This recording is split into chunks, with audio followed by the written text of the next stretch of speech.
the first thing you need to do is have some sort of direction of where you want to go, right? For me, I use my nightmares. I didn't know about my dreams. I didn't know about, when I first heard the word dream, I was like, dream, what the hell does that mean? Is that something you do when you sleep? Because all I had was nightmares, right? That's all I thought about. I didn't really think about dreams and all cars and boats. I just knew what I didn't want. So sometimes you need to have a little bit of a fire under your ass to give you that direction of where you're going to go and where you want to be. And sometimes you need to use that nightmare as a reference point to say, holy shit, I don't want that. Like, for example, I did not want to be in a one-bedroom apartment living my entire life like that. I didn't want to go and go to school or go to a job or go to a business place and have to deal with the emotional pain of getting kicked out of 8 different places. Like, I did not want to do that. I was so sick and tired of not being able to relate with humans that I wanted to become a better human being so I can be relatable to others. Because I wasn't connecting with everyone.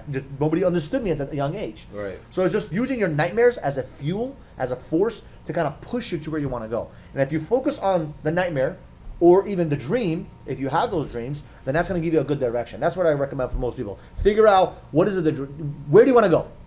Where do you want to run away from? That's the first stepping point. And then second, what do you need to do to become that individual that wants that kind of life? So if you want to be a rich person as an example, right, and you want to live in a specific neighborhood, change your zip code in your life, what does that person in that zip code do? How do they live their life? What are some changes that you need to make to become that individual? So you got to start thinking about how you need to change yourself a little bit. And like we talked about before we started recording, I read a book, I don't forget the author, but it was Who Moved My Cheese? Changed my life because I'm like, holy crap, change is good.